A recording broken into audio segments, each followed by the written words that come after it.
Hi guys, welcome back to another episode of Baking with Bob, Keto Edition, and this one is another one of the Christmas sauce range, or all year round sauce range.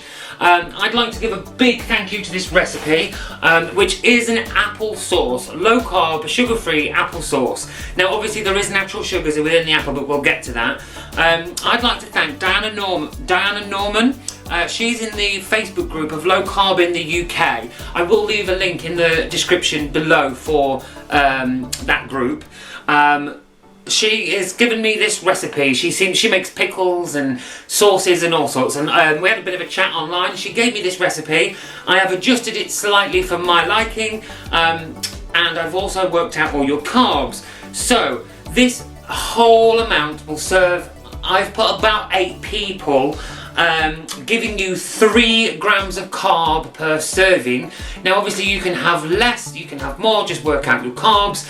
But it's taken a while to get this recipe to work because it contains apples, and apples are obviously not a keto food. But let's cook them up, make the apple sauce, and we can have our treat for Thanksgiving, for Christmas, Sunday roast lunches, whenever you want applesauce, really. I know a lot of children that like to eat applesauce as well, so it's a great one for sharing on the dinner table. What will we need? Well, all the ingredients are in the description below. Let's talk about the apples quickly before mine completely turn brown. So what you will need is about 300 grams of Bramley Bramley cooking apples. There we go. And these apples are the weight once you have peeled them and cored them. So 300 grams is what is exactly in my saucepan. So what will we need to add to the saucepan next? Oh, by the way, thumbnail, here's the picture of the finished applesauce. So basically we're going to chuck everything in. So you want to turn your hob on. Make sure I've got the right hob on this time. And we're basically going to add everything in and simmer this down until it looks edible, until it looks ready. So, first of all, I want to add the zest of my lemon. So I have a lemon, the apples are in, I'm just going to add, oh actually let's just add 2 tablespoons of water, just to stop the pan burning. Well, I'm spilling this everywhere. Just going to add another, just because I've spilled quite a lot of that on the travels. There we go, so that's in.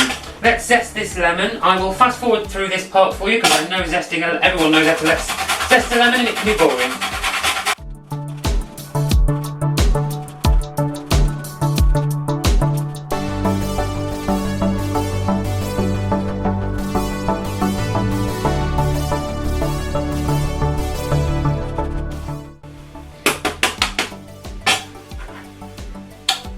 Okay, so in goes my lemon zest.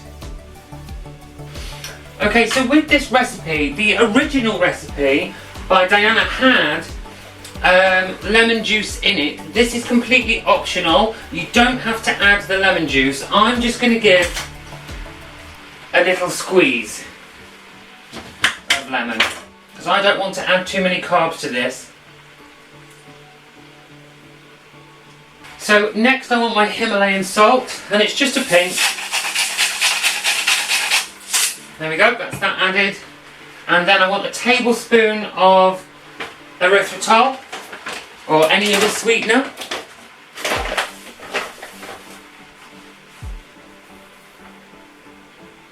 And I do like mine quite sweet, so I'm going to do a tablespoon and a half. Plus this spoon's not a real tablespoon. And finally, 1 tablespoon of butter. Not quite a tablespoon. So I'm just going to add a bit more butter into there because I didn't have a whole tablespoon. And there we go. All we're going to do now is we're going to keep stirring this. Can you see on the close-up? Yep.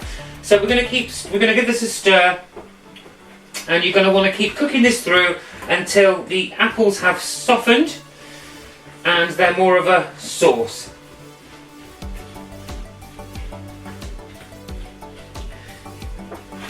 There we go, we'll leave that on for a sec. Now again, with the apple sauce, there's no preservative in there, so you will find that it doesn't last very long. I tend to make it the day before and then use it the following day. Or again, this can be frozen down in portions, so into your ice cube tray, or you can grab, have I got an 8? Yeah. You can grab these little tiny Tupperware portions. Mine are from Asda. You can also get them in Poundland. And then just take it out while you're cooking your dinner, and it'll be defrosted by the time your dinner is ready. That way you can cook in batch and they last you a long time, which I find so handy. I have a freezer now just for portions. So let's give this another stir. And it shouldn't take too long for the apples to soften. So I am going to fast forward through this part of simmering the apples away, and I will be back to you as soon as these are ready.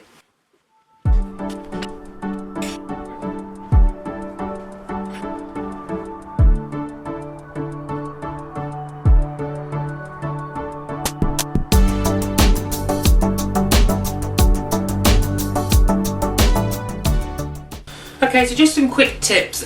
This applesauce, if you want to make mini crumbles, which I will show you in the future, it can be done with the almond flour crumble on the top, and then some cinnamon inside the crumble and inside the apples. Obviously, we'll make that more of a dessert. At Christmas, you're more than welcome to put cinnamon in the applesauce as well. I do find it makes it more of a dessert style, but each to their own. I know people that do like it. But yes, you can make apple pies and crumbles with this same apple mixture. Just remember to count your carbs.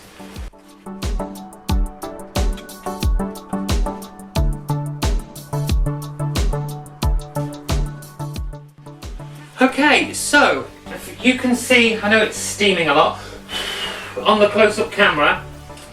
A lot of it is mush, but there's still some big lumps in there.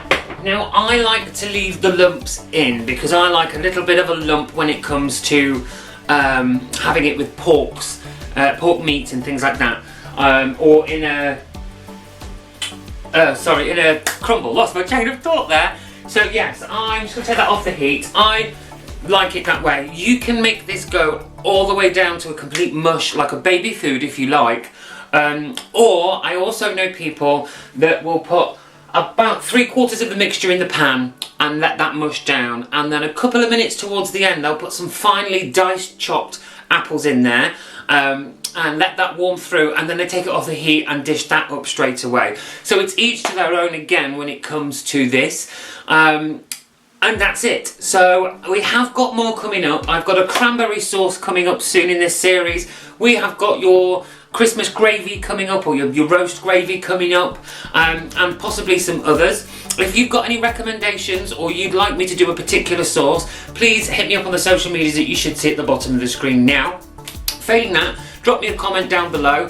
Don't forget, if you are a subscriber already, thank you so much for coming back. If you're not and you'd like to see the future recipes, please press the bell icon and the subscribe button down below, and you will be notified when I upload any new recipes. Failing that, grab me at bakingwithbob.co.uk. And on that note, I will see you for the next episode. So I'll see you next time.